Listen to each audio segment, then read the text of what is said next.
Hey everybody. Yeah, look at the drill sergeant. Yeah. Oh, come on.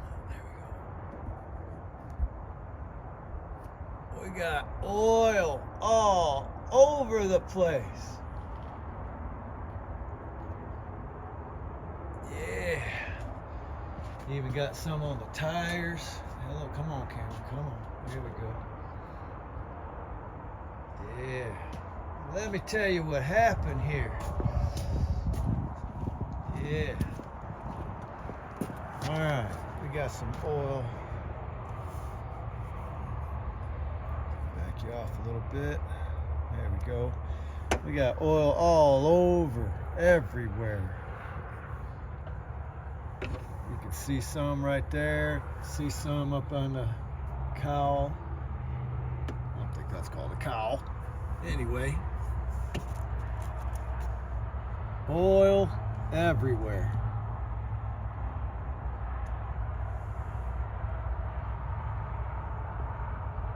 Yeah. All over the engine.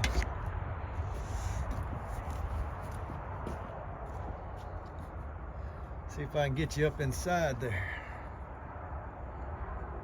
Come on, right now. Oh yeah, you can see the turbo. I can get my camera to sit still. It's nice and clean up in there. That's the PVC you're looking at right there. So what happened? Well, let's turn the camera around and tell you about it. All right, so what happened? First of all, welcome to Sheepdog Logic. I'm Sheepdog, and this is my channel. So I was coming up 131 Sunday. Today's Wednesday. This was last Sunday. I had to go take a shower down at the Loves down there about 11 miles south of here. Then I came back up to Plainwell, which is about 6 miles south of here, and did my laundry. Then I went to Walmart, got some supplies, and was heading back here, all cleaned up and purty and smelling good, clothes all washed and everything. And I'm heading back up here to get back in the camper, right? And get ready for Monday work. Well, you know, I was coming up 131 and right around mile marker 50, exit 50 is what it is. It's I was in the right lane doing 70 mile an hour. Here come a little car. Gonna get on the highway off the ramp, you know, and they, you know, just like people today, they got their blinders on and shit. They don't care about nobody else in the lane or in the road, on the road, or nobody. They don't care about nobody. They just know they got to get on, but they're not trying to get on in a hurry. They're just getting on. You're in my way, be damned, right? They don't care if you're in your, what is my, okay. And, well, evidently, you know, obviously I'm doing 70. They're not doing near 70, so I got to slow down. Well, that pisses me off, so I slip over to the passing lane and floor this bad boy right here, drill sergeant. I floor it, and about the time I get up ahead of them, it pops. Something pops, and I lose power. And I'm sitting there looking at the gauges and the dash, you know, trying to figure out what's going on, and I get over in front of them, and I look in the mirror to find out where they're at because I'm slowing down. Well, they're passing me back, not even looking at me or nothing. Well, I noticed in my mirror when I was looking at them that I'm blowing smoke out the back. So I was like, shit, what's going on? So I pull over, shut her down. That's when I seen all the oil everywhere. I probably blew out 13 gallons of oil. Hello? Why? I guess this thing ain't been used in a while, so it's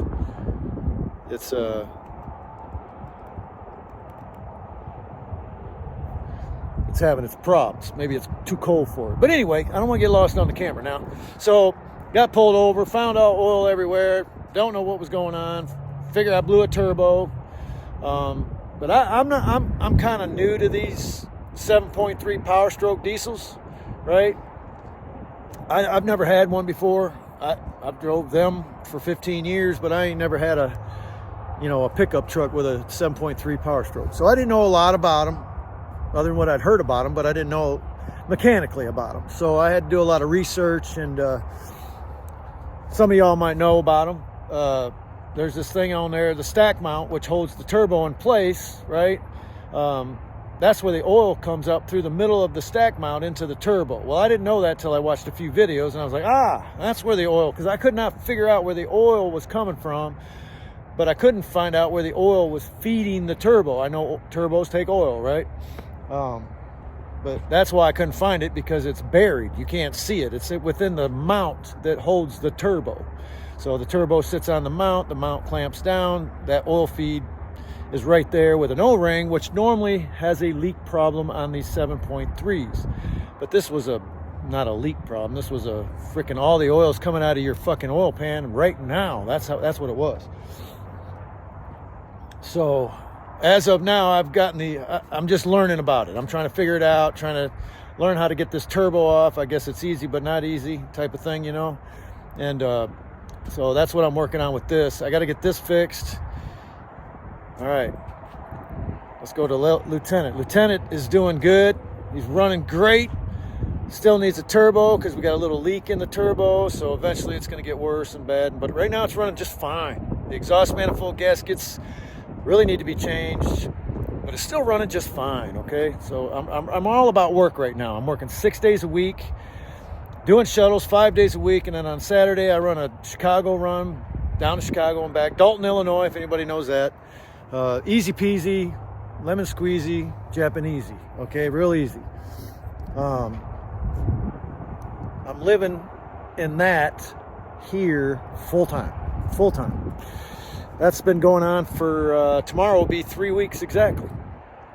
Well, actually, yeah. Well, that's when I made up my decision that I was going to live down here full time 3 weeks ago. Okay, so I'm not going to say too much about that because that's personal, and I'm not going to get too personal. The camper is going bye-bye sometime this year. I got another camper that I'm going to use instead of that one. So somebody is going to get a free hunting cabin. Hunting camper.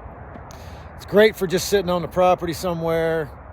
Maybe build a skirt around it for firewood. I don't know, whatever you want to do, but it's a good camper for that. It's not good for putting on the back of your pickup and traveling around the country. That's just not, it's too old for that. That's about an 80. It's thin-walled. The heater don't work. It quit working. It can be fixed. Hell, they ain't even that expensive to replace brand new. They're not. The plumbing blew up on it when I tried to put water in it. There's a story to that, but I won't bore you with it. It's got a new water tank in it. Just needs new hot and cold water lines. PEX is probably the best thing. I just don't need it because I use bottled water to drink and make my coffee and blah blah. I don't take showers in that camper, although you could. It's got a full bathroom, kind of a big bathroom for it really, but anyway, it's got a full bathroom.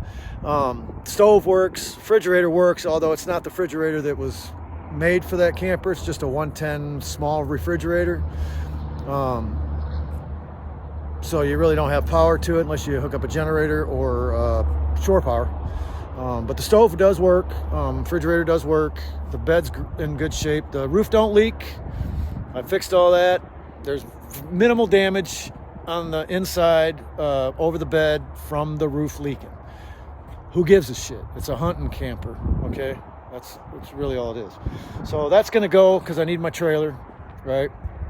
I need that trailer, and I need my other camper down here. I've got on the other camper, it's a 73 Rambler. When we acquired it in 2014, I believe it was a 73, but it was brand new. The guy we got it from, he redone the whole damn thing. He spent 35 years in the camper business. So that was just a hobby, and he redid that one front to back, top to bottom. It looked brand new when we got it. New old, right? So now it just needs to be cleaned up. A tree branch did fall on it a couple years ago and put a hole in the roof. We didn't know about the hole in the roof for about 2 weeks, so rain got in there. The roof in the bathroom over the shower tub needs fixed. Nothing major. It's not even that bad. The roof I fixed. The ceiling in the shower bathroom tub shower needs to be fixed, but I can fix that good enough to use the shower. Okay, please. And the water in that, the plumbing in that is good to go. The furnace is new. The refrigerator's new, but it's old. It's an old new refrigerator, been redone. The stove works, the sinks all work. Everything works in that, except the electrical. The one thing they did wrong when they built them campers was they had a trunk that opened from the top down. So when it was laying down, it wasn't uncommon for people to lean on that or put stuff on it. Well, I was one of them dummies that did it too, and it would bend it to the point where when you went to close it, you couldn't close it. You had to take a piece of wood and a hammer and beat it downwards so the hinge would go back to where it's supposed to go. Then you could close it. Well, one time I got lazy and just shut it halfway and forgot about it. Well, the rain we got for the next couple of years got in there and wrecked my batteries and wrecked the inverter that's in there. And so I just need to buy a new inverter, and everything will be good to go on that camper. So I'm going to bring that camper down here, get rid of this one, right? Get rid of this one. Somebody can have it. I'll give it to one of you. Come on. One of y'all can have it. So once I get that new other camper down here and I'm ready to get rid of that, I'll let y'all know, hey, next weekend, junkyard or your yard, where do you want it? So there's that. The heater, like I said, the heater went out on this a while ago. So I ended up buying one of these. Let's see if I can get it in the picture without shutting the camera off. Oh, almost. Well, maybe if I do it like, there we go. Yeah, I bought one of them Chinese freaking wannabe Wabasco heaters. Hey, it'll heat you out. It'll heat you out. I even drilled a hole through the bathroom door to put one of them pass-through pipes so I could put the exhaust on that, and then the exhaust would come through the bathroom, go up through the vent. Worked out perfect. I only used it about 2 weeks, but it'll heat you out. Yeah, okay, so drill sergeant. The turbo for this son of a gun is about $1,300 bucks. Yeah, $1,300 bucks for this. $900 for that. What the hell? But I also got to buy the stack mount, so with that it's about $1,500 bucks for the turbo and the stack mount. I'm not 100% sure that I screwed up the turbo. I'm just not, right? If it still spins and everything, it should be okay. I don't know though. It's one of those things, once you get it out of there, do you really want to put it back just to find out it is bad, and then you got to go through all that process of taking it back out again? Is it worth $1,300 to just say it's bad and put a brand new one in it? I don't know. We'll figure it out. I got to take it out, right? I got to take it all apart and then go from there. So I'll find out if the turbo's bad, and I know the stack mount's bad. Well, I don't know for a fact, but judging from what I've learned, that's what cracked and blew the oil all out of it. So if any of y'all know anything that maybe they didn't know and I don't know, then let me know, because I'm still learning about this 7.3. And I haven't been taking very good care of the drill sergeant. I'll be honest. It needs new exhaust. I got it at the house. It needs, excuse me, 2 tank straps put on it. I got the tank straps at the house. I still got to replace the fluid in the 2 pigs and the transfer case. I really do. And I guess it's getting an oil change once I put the new turbo on. But anyway, I think that's... Trying to think of what else. Okay.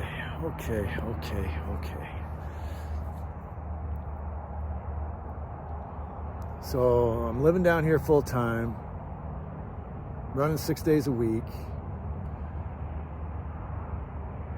Don't have a personal car right now, so I got to use the truck for personal conveyance to go get food and whatever else I need right now. Yeah, 35 years of marriage is no more. And all I can say is it sucks. Not my choice, but just the way it is. Just the way it is. Everything's going good at work. That truck, I mean, praise God. That truck's been running real good. What did I just get done? Oh, an inspection. I got an inspection done and a reverse light hooked it fixed. And I had to fix the tail lights went out. Both, first one went out, then the other one went out. Come to find out it was the connector. Man, them things are just junk. So I got the tail lights working again, and the reverse light works now.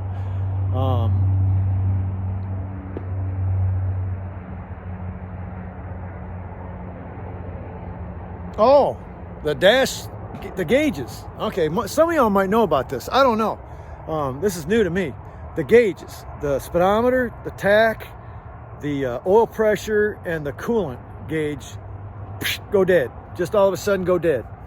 A friend of mine, he has a Columbia. His used to do that. So I'm talking to him. I just don't think they're wired the same. The dash ain't wired the same, so it didn't work out. But what I have found out, moving forward here, what I have found out, when they go out, if I just hit the dash on top of the gauges, they start working again. So and I've done that multiple times and it confirms that there's something in the dash behind the gauges or in the gauge cluster that's the problem.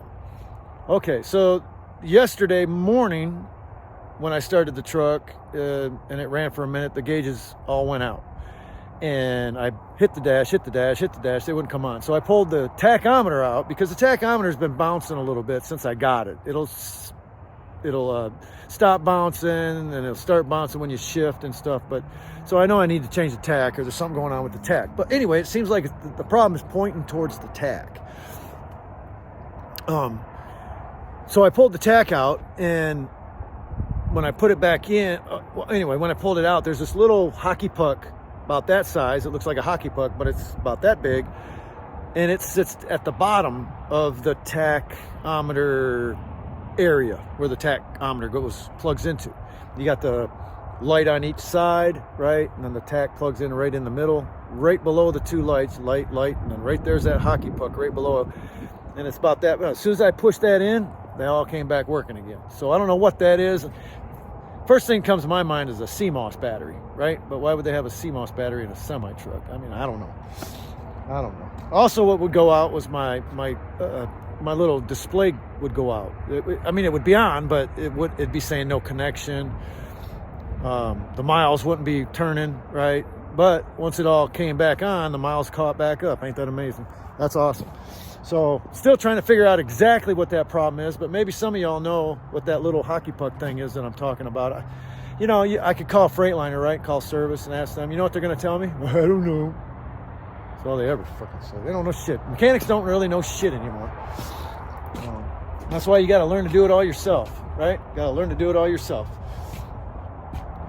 These tires, damn it, man. I don't know what to say, These are badass tires. Oh, what's the matter, Cameron? You don't want to turn? Are you serious? Okay, yeah. What are they? Synergy? Yeah, Synergy. I don't know if any of y'all ran Synergy before. I never have, but that's what my tire guy turned me on to, was Synergy, brand new. All 8 back here are Synergy, and then these up here,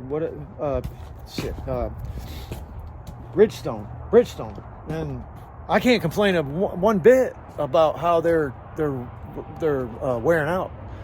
Perfect. I just got the rear ones regrooved, and I got these these are brand new. A year ago, last fall, right? Are we in fall? No, we're in winter. So not last fall, but the fall before last is when I got them put on, and I just got them regrooved. So they're going to last until next fall, 2 years, easily. Now, the tire guy said, I get about 200,000 miles out of these things. They look like they're wearing a little worse than that. I'm like, dude, I stop a lot, take off a lot, ride on dirt, gravel, spin the tires a lot, blah, blah, blah. So that's why. But they're wearing perfect is my point. That's all I care about. I paid $3,300 for all 10 tires, and they are wearing perfect. And I'm going to get 2 years out of them for sure, right? Oh, I finally got the steering wheel changed out. Let me show you that real quick, because you don't know how much that bothers me that I hate crooked steering wheels. There she goes. Brand new steering wheel. Now, The point was to change the steering wheel because I thought we was going to destroy the old one, but we didn't destroy it, but it was still in bad shape. I already bought the new one, so voila, we put it on. Now the center cap's from the old one. Looks pretty good, don't it? I cleaned it up myself. The horn does not work. The wires come through. It's a stupid design that they did, in my opinion. But you got to take the whole steering, what do you call it? It's all right here. And there's bearings in there, and you got to take all that apart. And that's where the horn works. It's a system that I don't even know what you call it. So what I got to do is, if you remember on the Sergeant Major, I got that push button, right, for the horn on that, but I've replaced the steering wheel, so oops, we got a new horn on that one, so I don't need that push button no more, right? So I'm gonna put it on this and put it right here. Yep, so this one's gonna have a push button horn. Yep, a push button horn. That's what that one's gonna have. No big deal, I don't care. The air horn works, so who gives a whatever. Because there's no way to fix that unless you change the whole steering column. I ain't changing the steering column. There ain't nothing wrong with that. So I'll just put a push button horn on it and be done with it. But that's at the house in the Sergeant Major. Remember, I didn't take it out because I wanted to make sure the horn worked before I took it out. And then what did I do? I had all that wiring hooked up, showed you guys all the lights were working. And did I ever test the horn? I sure the hell didn't. What the heck? So I'm going to call it good, guys. I'm going to call it good. That's an update. I hate calling it update, but that's what it is. I ain't got nothing new for you. It's too damn cold to work on anything. I'm gonna buy that new camera, and it's like a GoPro, but it's CGI or CJI or DJI, whatever their dadgum name is. And look it up on YouTube, because if you're looking for a camera, they say it's better than the GoPro. A lot of people do. So I'm gonna buy that one. It's about the same amount of money, a little bit less, but I'm gonna get the package. Then I can put you guys in the truck while I drive down the road. You can at least see what I do when I do the shuttles, and then you can follow me along when I go to Chicago. Won't that be fun? Ha ha! Hey, I'm Sheepdog. Welcome to Sheepdog Logic. We'll talk at you next time.